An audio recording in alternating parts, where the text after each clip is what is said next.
The day Billy got engaged, everyone kept it from me. By the time I flew back overnight, he was already with his fiancée, greeting everyone. To thoroughly end any possibility in my mind, he raised his glass and spoke. "Bella, would you mind delivering the rings at my wedding?" I didn't tell him that the person who left marks on my body had just shaken his hand, the friend he valued most. But I didn't think he'd care. Until news of my wedding came back to him.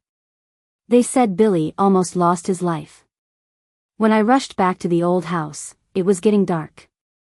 The courtyard was more lively than ever, the half-open door barely containing all the laughter inside. Gripping my phone and looking at my inappropriately simple attire, I finally pushed the door open. I got the message about Billy's engagement at 3:00 time. Without hesitation, I bought the fastest ticket and flew nearly 10 hours to get there. Why'd she come back? Who is she? That's Billy's adopted sister, Bella. She got caught up in a scandal 5 years ago and was sent abroad. Heard she liked her brother. Isn't that scandalous? It was a huge mess back then, totally embarrassing. Is she here to cause trouble today? I walked calmly through the crowd of elegantly dressed people, hearing whispers and stares all the way.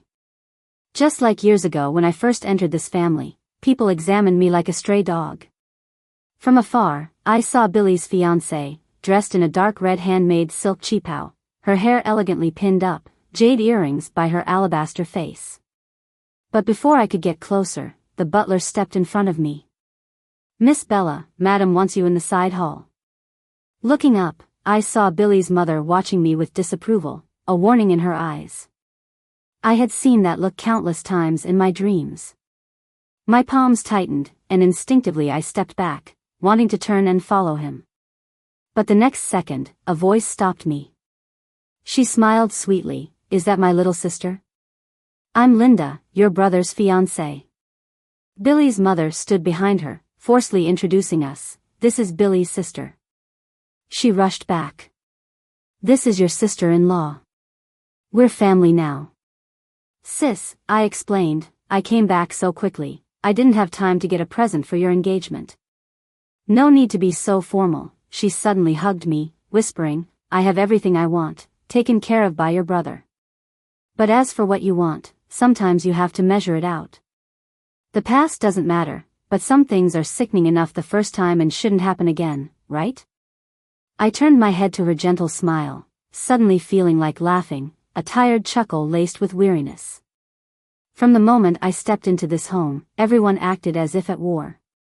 They were constantly on guard, with bullets on their tongues and detecting eyes ready to shoot me down the moment I slipped, amid this lively crowd. No one believed I traveled so far, just to see his bride and say congrats. As Billy's mother led me through the crowd, she smiled gracefully, but once we turned the corner, her face changed instantly. "Everyone's pleased with this marriage. I don't care why you're back today, go to the side hall and don't show up till the ceremony's over." My throat tightened for a moment, my voice hoarse. "Mom, that's not my intention. I abandoned that thought long ago, maybe 3 years, or 2. I knew there was no return." She coldly interrupted, "I don't want to hear it. You sneaked back today. What won't you do now? Who let you return now? Who permitted it?" "It was me. I let Bella come back." In past summers, Billy loved wearing white cotton t-shirts, running down tree-lined streets, with the hot wind sweeping his loose hem. Today he's dressed formally, a white shirt and neatly pressed pants outlining his stature, sleeves rolled up, revealing a watch. He stood beside me, cold and unapproachable, but his gaze still as gentle as before. Billy's mother was a bit surprised, then frowned. I agreed to. "Mom." Billy cut her off, "Someone's looking for you in the front hall." Before she could respond, she turned and left. My tense body relaxed as I realized my palms were soaked with sweat. I hid them behind me, bro. Billy turned slightly, his face half hidden in shadows, making his expression unreadable. "Who let you come back?" My tears fell instantly. I asked him, "You said you'd bring me home. You said to wait. That I'd get an answer." Is this your answer? He suddenly chuckled softly. Bella, bringing you home is what a brother should do, isn't it? Did you misunderstand something? In the dim light, I searched his face but found no trace of a lie. A wave of bitterness washed over me, like the last fallen leaf, with silent yet piercing pain. Some things shouldn't be said, but I needed clarity. I smiled. Brother, on the night of my 17th birthday, I was awake. For a moment, I sensed Billy's tension. If I had the courage to touch him, I'd find the frantic heart beneath his calm suit. So that night, why'd you kiss me? I kept my eyes on him, unwilling to let it go, searching for an answer. In your mind, am I Bella? Billy slipped his hand into his pocket, gazing at the sparkling front hall. I was drunk and overstepped. Sorry, as your brother. I'll always be your brother. That will never change. Oddly enough, it wasn't as hard to hear as I thought. Even after finding the answer to the question that had plagued me for years, it felt like receiving salvation. Turns out, the one I liked never liked me back, ever. So that's it. All those past things are just wishful thinking now, with no hard feelings. I nodded calmly. I get it. Congrats on your engagement. After that, I left without hesitation but paused as I turned away. Can I? There was a lump in my throat as I held back tears. I didn't want to go far away anymore, so could you do me a favor and talk to Mom? For the last time, I didn't look back. This will be the last time I ask you for anything. When I was 18, I cried and begged her not to send me on that plane. I could go anywhere in this country where they wouldn't see me. But in the end, she walked away without looking back. Years later, in my lowest times, with no money and no place to go, I would sit on the park bench until dawn. I always kept my eyes fixed on the moon above, never for a second not thinking of home. Bella, it's best not to say things like that. Billy still smiled warmly. The last time, huh? I don't like that. No matter what happens, there's no one closer in this world than us. You can always count on me. I turned and walked out, not noticing Billy behind me, standing alone in the dark, struggling to step into the light. Just as I was about to leave, there was a commotion in the front hall. I looked up and saw a man surrounded by people, and my heart tightened instantly. Leo was different from Billy's gentle elegance. Leo had striking features, intense eyes, a high nose, radiating assertiveness. Everyone else wore proper suits, but he just had to open his collar for a hint of wildness. Amidst all the compliments, he stood with his hands in his pockets, perpetually frowning, looking impatient. I saw Billy's mother smiling and greeting him. Leo. What brings you here? Leo raised an eyebrow, replying lazily, just a wind that blew me here. I wondered what wind brought him here, considering he was in England just last night. Seeing Billy go to greet him, I remembered he's my brother's friend, and it wasn't the first time he saved my life. Leo? Billy greeted him with a smile, but not much enthusiasm. Weren't you overseas? Leo took a seat boldly, his gaze landing on where Linda clung to Billy's arm before slowly looking towards me standing behind them. His eyes were playful, unabashed, and I was almost terrified of what he might say. Fortunately, he casually looked away, saying to Billy, "You're getting engaged, so I came to catch some good vibes." Not welcomed? Billy chuckled gently. Of course not. I only wish you'd get married soon so your grandma won't worry every day. Suddenly, someone patted my shoulder hard, and a loud voice said, "Hey, why come back without telling your brother? I'd pick you up." I turned and looked speechlessly at Felix. With his call, everyone was looking our way. I forced a smile and greeted, "Felix. Good girl." He ruffled my hair and sat beside Leo. "Did you take a red eye to come back for Billy? Since when were you two so close?" Forced to sit down, I listened intently, dreading Leo saying something reckless. Leo coolly eyed Felix. "Jealous?" Felix made a noise of disdain, but then his eyes fixed on me, pointing to his collarbone, eyes playful. "Bella, are you in love?" I froze, glancing down, realizing a hickey on my collarbone, almost hidden in darkness, but apparent under the light. The image of that tense night with the man popped into my mind. I glanced at Leo. He leisurely propped his head, watching me. I calmly took a sip of water. No, mosquito bite. The moment I said it, I heard an unmistakable scoff from Leo.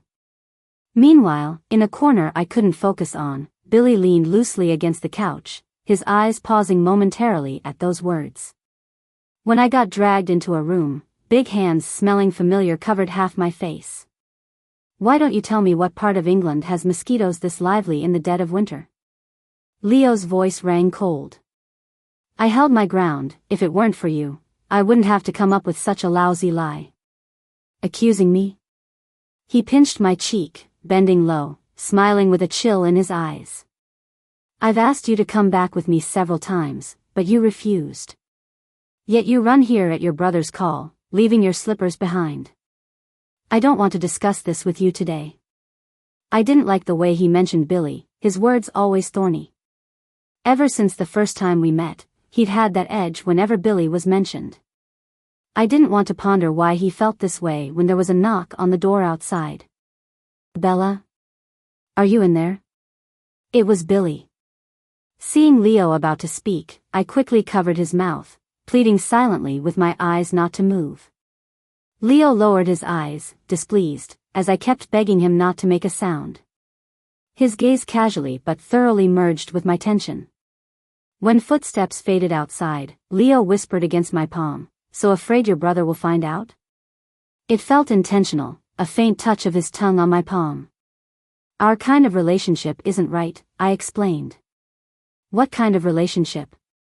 He smirked, drawling, "Think it through, and then talk." I looked at him, instinctively pondering deeply, but he released my hand abruptly. "Forget it, not interested in hearing." With that, he opened the door and left. When I returned to the main hall, Leo was gone. I fidgeted with my phone, turning the screen on and off several times, but ultimately put it away. At that moment, in the corner of my vision, I saw Billy leading Linda towards me, with his mother following them. When I was wondering what was going on, Billy's mom spoke first. "Bella, Linda really likes you. She has a small favor to ask." I looked at Linda, and she just gave a shy smile and shook Billy's arm so he would speak. Seeing this, I had a pretty good idea. It was one of those staking a claim moments and a warning. I held on to my phone, looking at Billy with a smile. He held a wine glass with a calm look. "On the day of the wedding, will you be the one to bring the rings? Consider it as a blessing from you for us." I pressed my fingertips together and nodded. "Sure, I'll remember that." "Anything else?" Billy stayed silent, fingers gripping the glass. "If not, I'll leave first. I'll be there on time for my brother's wedding." After saying this, I nodded as a signal and turned to leave. "Billy. The guests are waiting." I walked quickly, without any pause and ignoring the commotion that flashed behind me. After getting in the car, I looked through the window at the house where I had lived for more than 10 years. 18 years ago, they adopted a 5-year-old girl from an orphanage. They claimed it was out of a love for daughters, but it was because Billy's mom couldn't have kids. But no one knew I was adopted not to be a daughter, but because back then the old lady was gravely ill. Following a feng shui master's advice, they adopted a child as a good luck charm. Billy's dad wouldn't go against his mom, but none of them liked me, except Billy. In the beginning, I had to live with the nanny. I often sat on a small stool and looked through the door's gap, watching them eat at the dining table. Billy would avoid his mom and secretly slip candies into my pocket, calling me sister in a whisper. The nanny wasn't kind to me, yanking my hair painfully when brushing it. I only dared to hold back tears without crying out. Billy was mature for his age, frowning gently but seriously, "You're hurting her." After that, he took over doing my hair. "Brother," I tilted my head, pinching my fingers, "Bella likes braids, okay?" Struggling with my hair, he said, "I don't know how to do that yet. Next time, once I learn, all right?" As he grew older, he didn't fear his mom and openly brought me to the dinner table. Holding my bowl, I only dared eat rice and not touch the dishes. He, without asking, piled my bowl high with food. Back then, he was in middle school, wearing a blue and white school uniform, elegant and bright. Bella, eat more, grow strong. When I turned 12, the old lady passed away after a long illness, and Billy's mom took charge. She almost didn't hesitate to send me away, whether to someone else or back to the orphanage. Having Billy is enough. The day I found out I'd be sent away, Billy was staying at school and didn't return. I spent the night crouched by his room. I wanted to say goodbye, maybe never see him again. Later, hugging the stuffed animal he gave me, I was leaving home as he came back. "Brother." I called out, standing on tiptoe, voice small. "I disagree," he said, out of breath, bending with hands on knees. "Mom, you can't send Bella away." He was almost 6 feet tall, making his mom look up at him. Despite his pleas, she remained firm on sending me away. In the end, Billy took my hand, walking out without looking back. "She's my sister. If you don't want her, I will. Don't be scared, Bella. Brother has money. Brother can take care of you." I still remember clearly, walking down that long path, with tree shadows passing over us. The wind lifted and dropped his coat hem, and I followed closely behind him. He became my greatest faith, lighting up my joys and sorrows. Back then, I thought Billy would never abandon me. But now, I realize it was just his gentleness. His goodness extended to everyone, not just me. If another girl had been adopted back then, he would have been just as kind to her. I was never special to him. As the car left, I didn't have time to dry my tears. My phone kept ringing. Fumbling, I answered it. The voice on the other side was emotionless. "Come here, I can't sleep." After hanging up, I received a message. Instinctively, I was thinking of asking the driver to turn back. But then I remembered this wasn't in America. No more ambushes at night, needing his protection. Who was he to boss me around, calling me whenever he pleased? Coldly, I deleted the message as if expecting it. The next second, another message came through. "If you dare block me, I'll invite your brother for drinks." Without hesitation, I tapped the phone. "Driver, change the destination, please. Leo's place in the country is in the most heavily guarded district.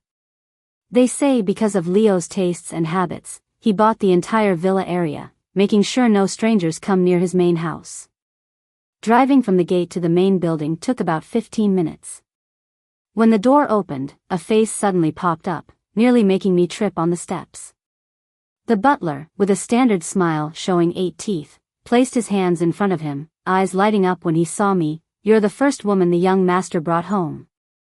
Rejecting his overly enthusiastic service, I made my way upstairs to the second-floor study.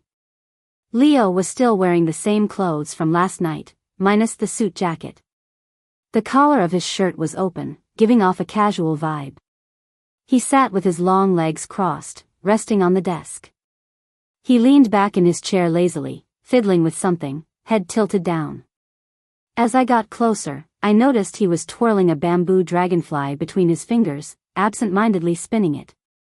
That dragonfly felt oddly familiar, but I couldn't quite place it. "If you're gonna sleep, hurry up," I urged him carefully, trying to keep my composure. "Are you sure?" He looked up at me, clearly in a good mood. With those flirtatious eyes, he added, "What if I'm cashing in on 2 years ago tonight?" His unexpected response made my face go pale instantly. 2 years ago, on a deserted street in England, he happened to drive by.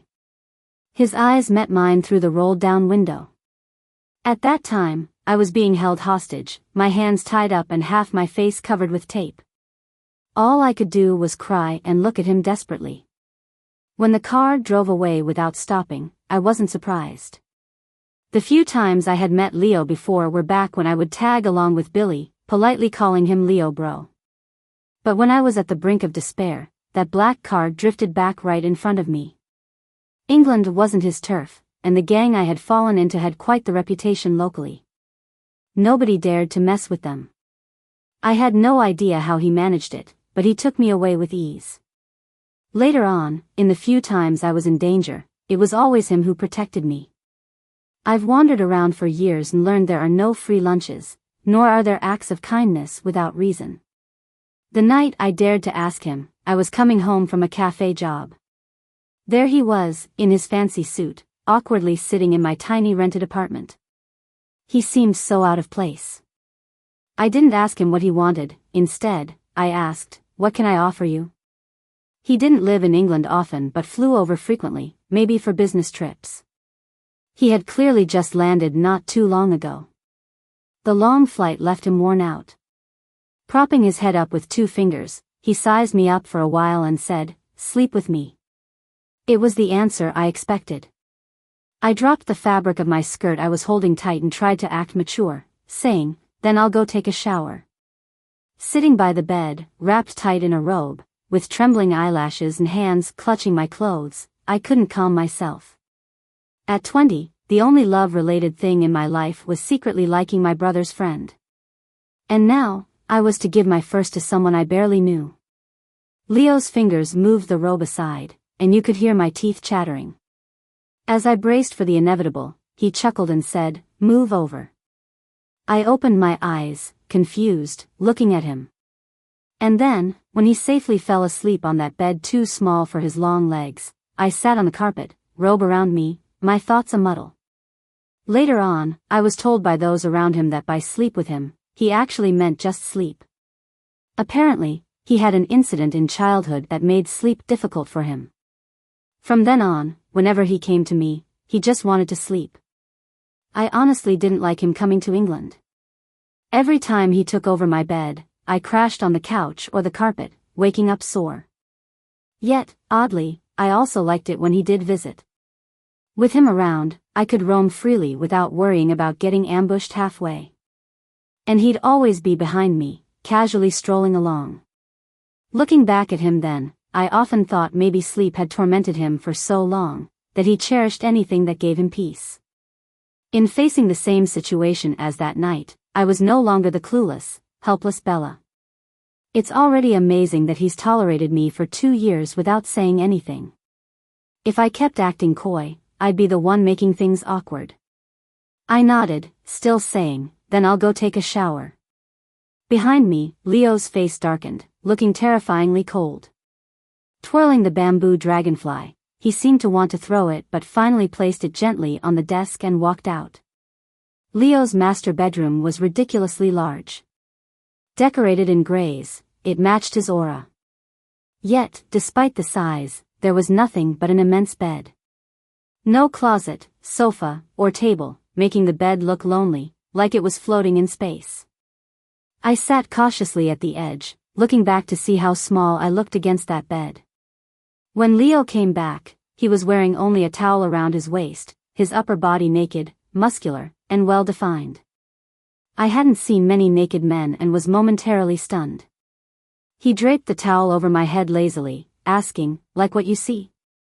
As I pulled the towel away, he pulled the covers with such force it nearly tossed me aside. "Find yourself a spot to sleep," he glanced at me, adding, "You're not allowed to leave this room." There wasn't even a carpet, just that massive bed. I knew his condition had resurfaced, acting on a whim. "I can't sleep on the floor." "Up to you." I dragged a couple of quilts from the guest room to make do in Leo's room. As I lay there, I was wide awake.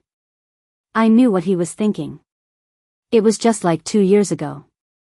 Back then, he casually told me, "I don't like to force people, especially when they have someone else in mind."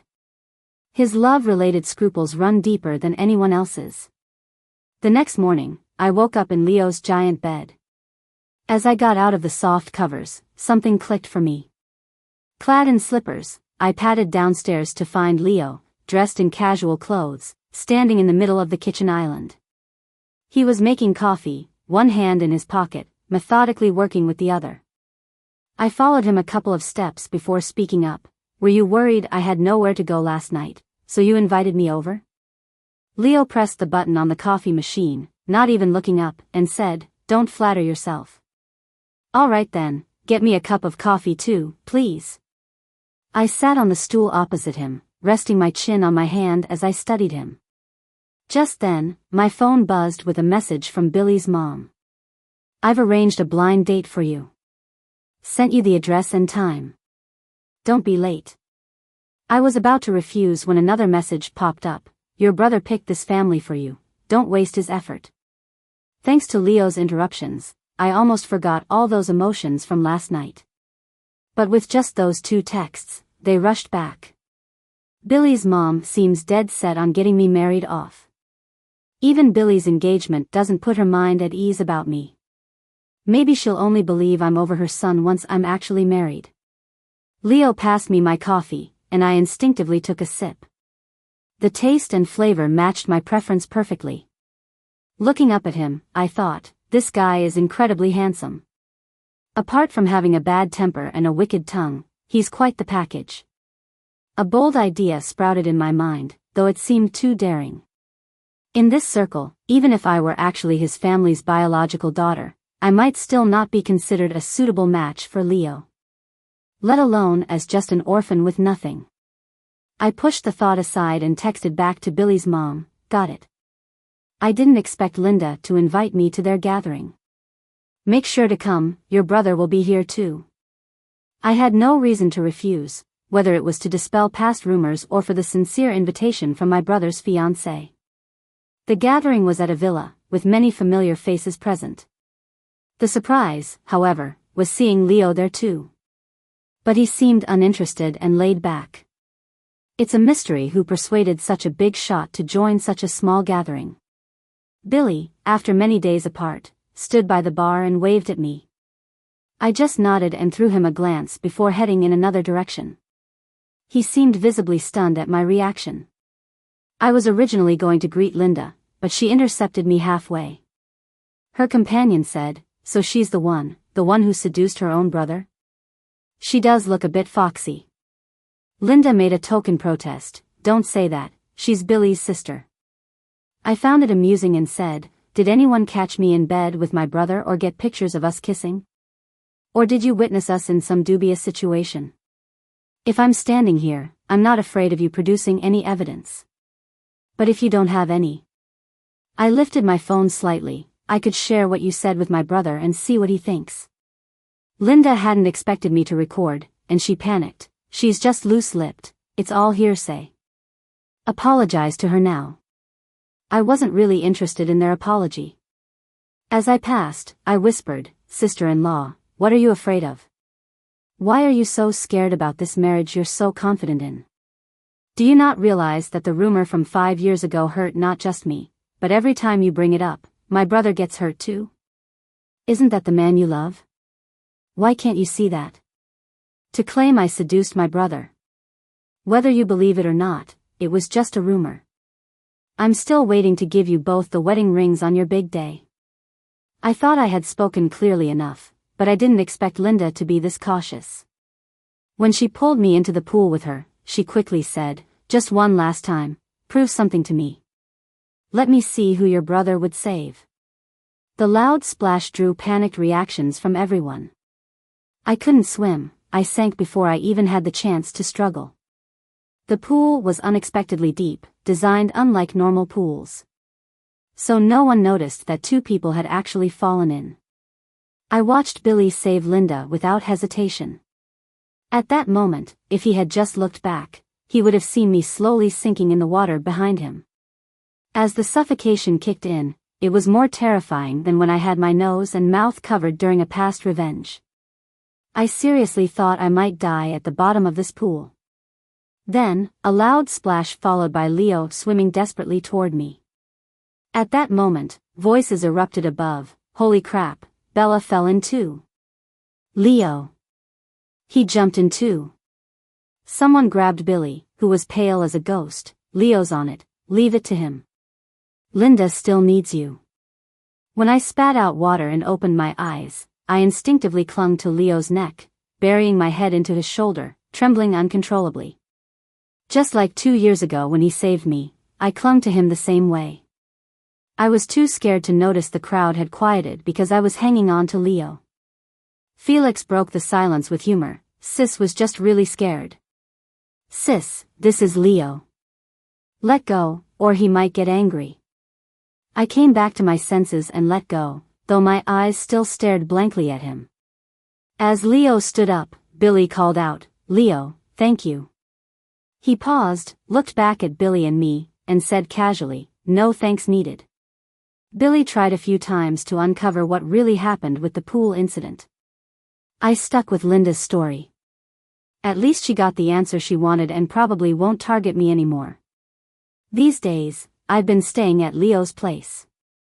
Before, when we were abroad, he only needed company occasionally at night. Now, so close, it's almost every night. Because of the pool incident, he's caught a cold. Aside from while he's working, I've been diligently taking care of him. It's given me little time to think about my own housing situation. I do actually have my own place on Changning Road, but it's still being cleaned these past couple of days. On the day I moved in, Billy showed up. He stood in the living room, looking a bit worn out. I didn't speak to him. Billy's mom had asked me not to see him, but I couldn't stop him from wanting to see me. "Why didn't you tell your brother about moving?" He lifted 2 boxes, and just then, the guest room door opened, revealing its full decor. Billy froze. "I remember you didn't much like dark colors. Why'd you make the guest room gray?" I heard him and looked over. This room's color scheme was just like Leo's master bedroom. I realized then that I had subconsciously prepared a room for him. Visibly, all my rooms, including the living room, were decorated in a light wood style, making this room really out of place. I stumbled over my words. Well, I thought if there were guests, a simpler color would be better. "Bella has something on her mind," he chuckled lightly. "You never used to lie to your brother." In the past, there were so many traces of his presence in my life. When I got my first period, I was too scared to see anyone. Even my stained underwear, he washed it for me by hand. During my teenage years, the love letters boys stuffed under my desk still sit in his desk drawer. I looked up at him and seriously said for the first time, "Yes, even siblings as close as a brother and sister need some distance, right? You're engaged now, and your fiancé is really nice. I was too immature before, too dependent on you, but now we're all grown up. It's best to keep some distance, so people don't talk. I hope you and your fiancé live happily ever after and have kids soon. I've also found someone I like, and once it's official, I'll bring him home." Even though I didn't know if that person would take my affection seriously. For a guy like him, hearing a childish word like love would probably just make him laugh. After saying this, I didn't look at him again. I didn't ask him about the arranged blind dates either.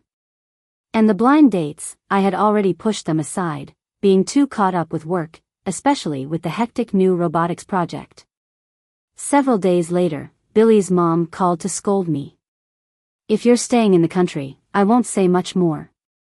I have 2 demands. First, I will arrange blind dates until you're married.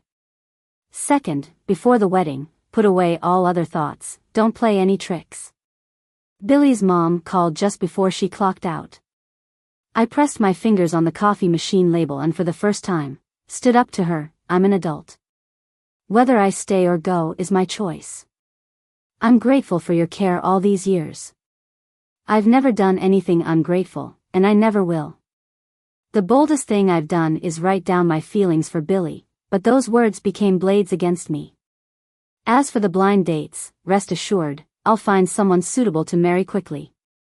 So, I won't follow your arrangements. Marriage is my choice. I have the freedom to marry or not, but I won't be forced. I still have my own separate household registration. Neither by blood nor law am I obligated to follow your plans." I then said goodbye firmly and hung up the phone. If I'm gonna get married, why not try marrying someone I kinda like? If it's gonna be tough either way, what if Leo says no? Later that night, I had a bit to drink and, across the long living room table, I blurted out, "I wanna get married." For a split second, Leo's gaze felt like a knife. His voice tightened. "To who?" "I'm not good with alcohol," my mind cloudy. I bravely asked, "Would you?" The moment I said this, I heard the chair scrape back, followed by footsteps. Leo bent over in front of me, lifting my chin to survey me. Been drinking? Just a little. I showed him with my thumb and pinky. He seemed displeased, probably found me too forward. Why do you think? He gripped my face lightly. Just because you want to marry me, I'd say yes. I nodded. I didn't expect the alcohol to hit so hard, it was just something random from his liquor cabinet. Even though I was dozing off, I realized he wasn't saying yes. Okay, got it.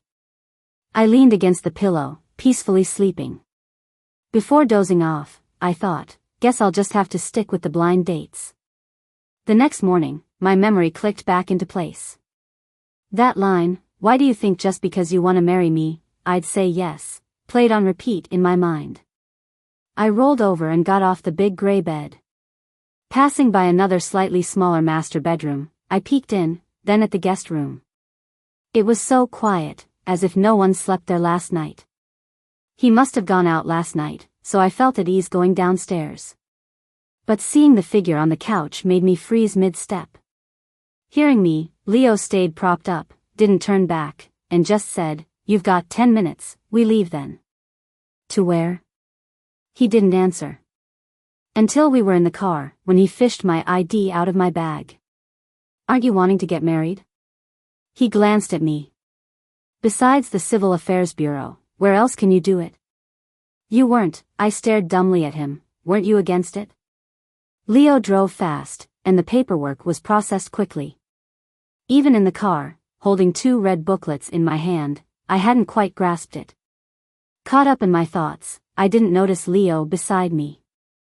With one hand on the wheel, despite the mild weather, the back of his neck was slightly sweaty. He stared straight ahead, calm on the outside, no one could tell what he was thinking. After a long while, he turned to me, "Picture?" "What?" He ignored me, picked up my phone, spread out 2 notebooks, and snapped a picture. Then, as if he was afraid I'd snatched the notebooks away, he quickly put the wedding photos away.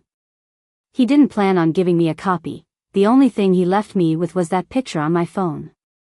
"Congrats," he suddenly smiled, and that's when I noticed his eyes were bloodshot. I thought for a moment, leaned in, and kissed him deeply, lingering until his cool lips turned warm.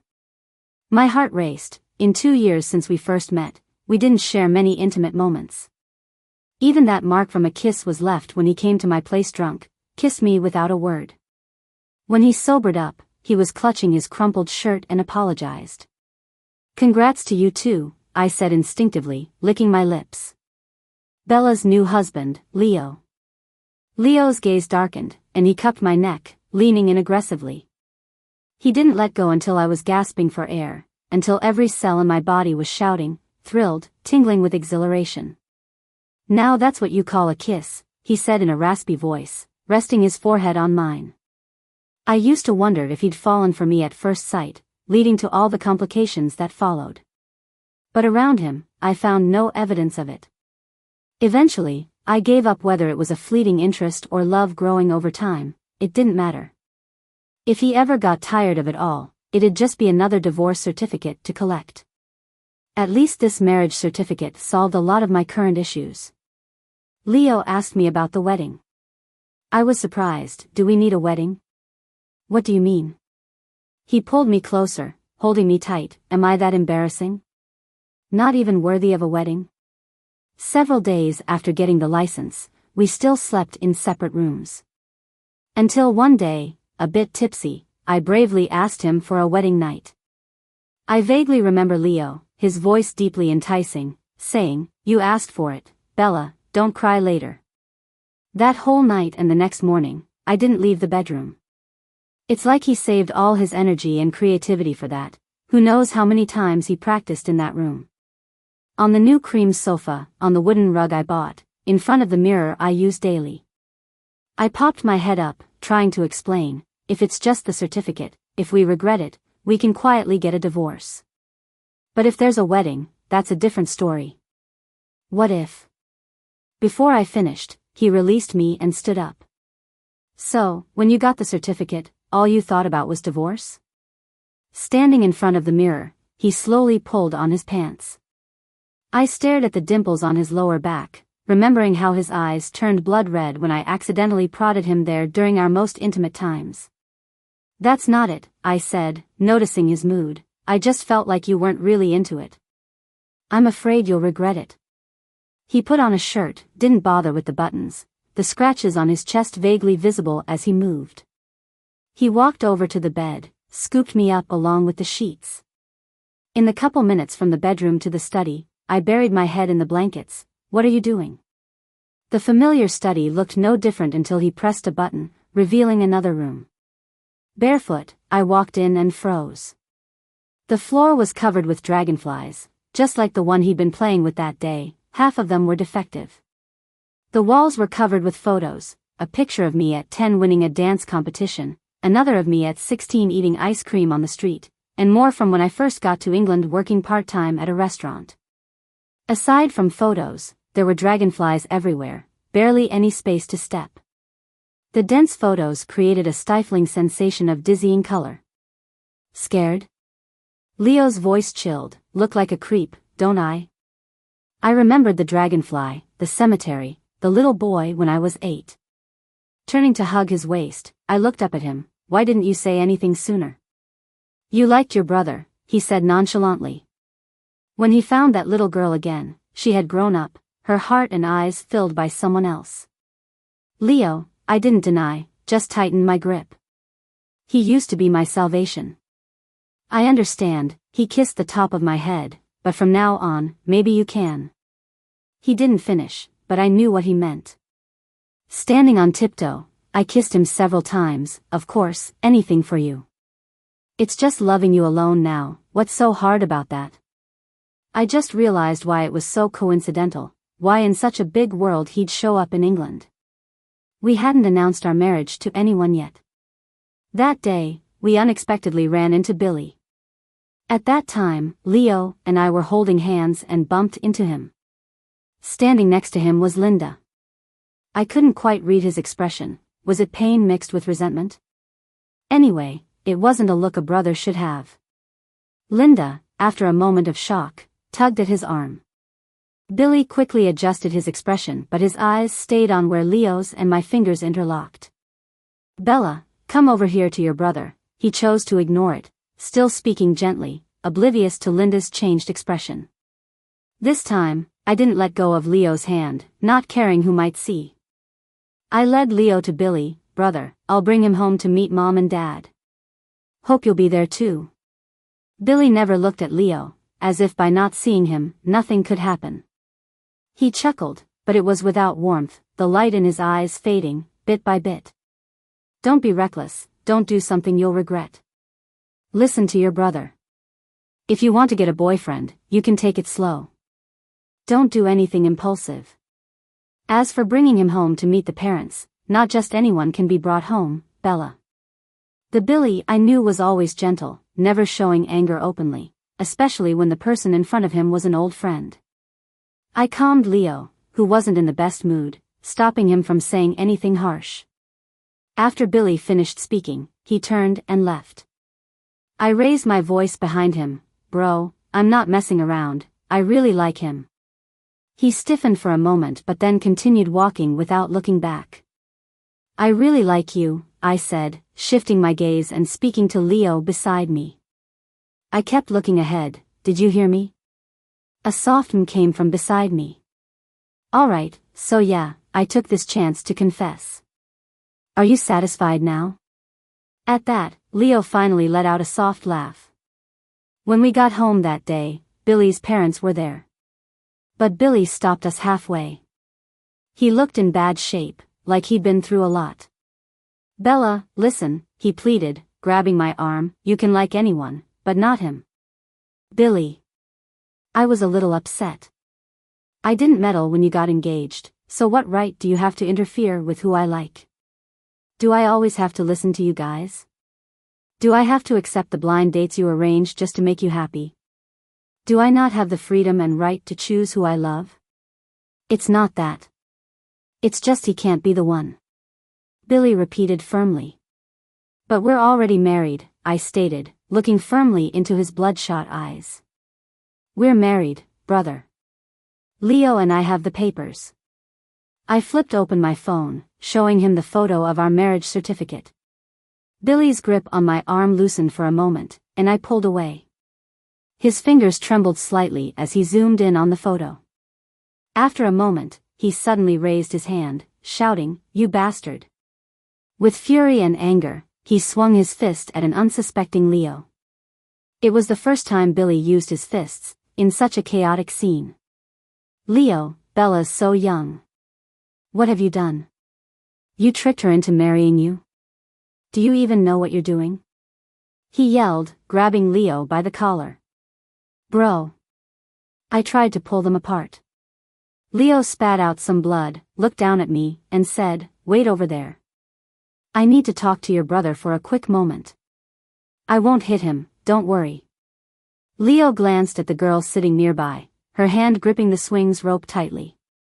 He gave a reassuring smile, then whispered in Billy's ear, "You're just a coward. Who are you to judge me?" He easily restrained Billy and continued, "What kind of brother is as overbearing as you? She likes me. Didn't you hear? She can't like you." "Why not?" Leo mocked. "Who else can she like if not me? You? Where does your confidence come from? Because she used to like you? So you think even if she gets married, no one can take her affection away from you, right? Do you even know what kind of life she had in England for 5 years? Your mom sent her abroad to protect your reputation. You thought she lived well with money? But except for the first half year abroad, she never got any support. She had to pay for her expensive tuition herself, even thought about dropping out. But she didn't dare. No parents, no support, no degree. What would she do? So, she worked part-time while studying. Want to say she looked fine every time you saw her? That's because each time before seeing her, your mom called and told her to pretend everything was fine. To make you think she was doing well, not lacking money or love, living freely. If it weren't for you all, she wouldn't have overheard a gang's secret while helping a coworker during a part-time job, almost getting silenced, eventually turning to me for help. Billy, your love is useless. Utterly useless because you couldn't protect what you love or her. Did she do anything wrong? She just misplaced her feelings on you at an age where she couldn't differentiate between love and admiration. And that's all it takes for her to endure 5 years of rumors and whispers alone? Did you ever care? You pretended to encourage her to find a boyfriend, not because you were okay with her marrying someone, but because you feared she wouldn't like you anymore. And now, ironically, she married someone she loves. Leo was never a saint, and he had tolerated Billy long enough. "Brother," he said with a smirk, hands in his pockets. "Mind if I call you that? Feel free to join our wedding." He walked towards the girl waiting for him, no longer looking back at the stunned Billy. In the corner of the lounge where Billy remained, he tugged at his shirt collar, his flushed face revealing a tipsy state. His eyes stared blankly at the ceiling, as still as a statue. Billy's mother sat down next to him, pleased. "Well, this worked out. She actually got married, something I never expected." "Mom," Billy suddenly interrupted, "are you happy?" "Of course, this outcome is best for everyone." Billy laughed, looking at her. "What about me? Did you ever think about me?" Billy's mom suddenly stood up, looking a bit frantic. "Why didn't I think of that before? What exactly are you trying to do?" "I should have sent her away back then, shouldn't have softened my heart and let her stay.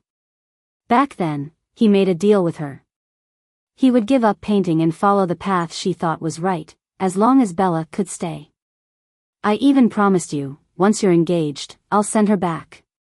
But she disobeyed, after all those years of raising her for nothing.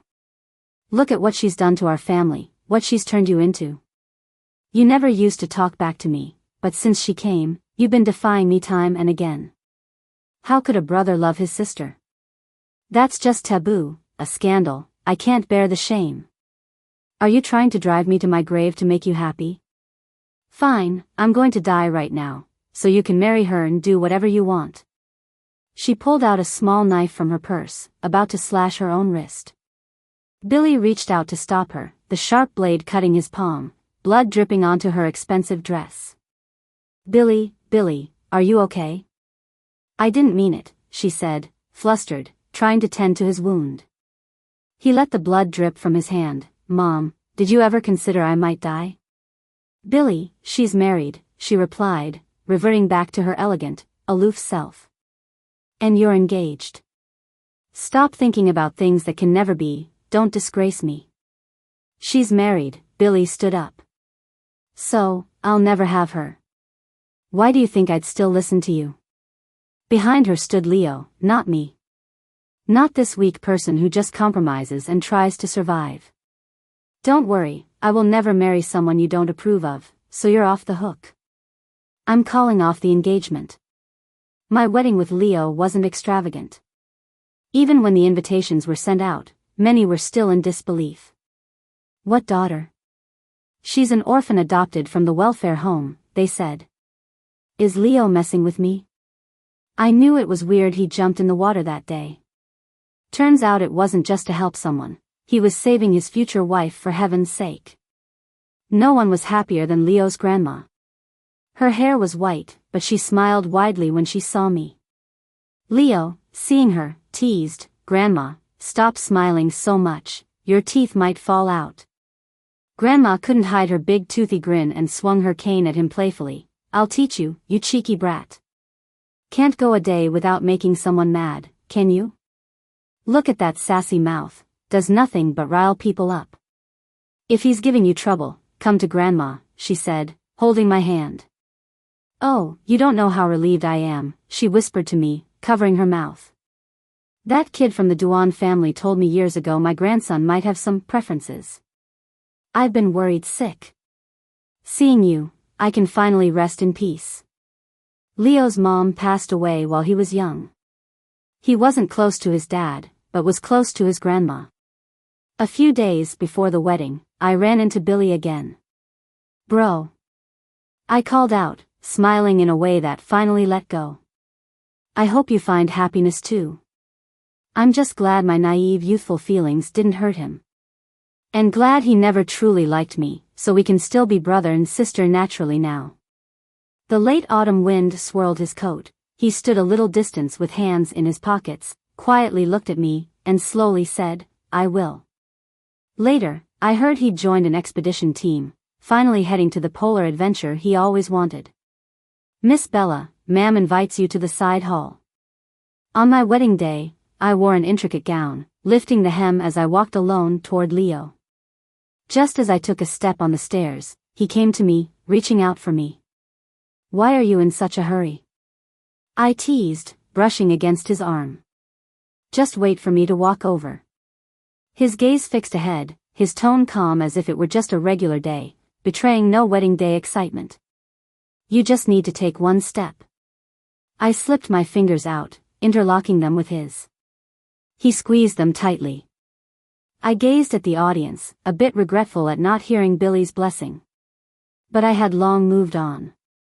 Things I once regarded as vital now seem less crucial, less heartbreaking. In life, you'll witness many sights. It's inevitable to be moved by the blossoming grandeur. But after braving thorny paths, perhaps there awaits an even grander sea of flowers. Time will gently lift the fog clinging to your heart, the years will smooth out the scars of the past. Later, a gift from afar arrived at the villa, anonymous, marking it for New Year scrutiny where it was prevented from the main house entry. No one knew of the snowy jade bangles glimmering through time. No one knew that on the grand wedding day, beneath the vast horizons, someone chose exile.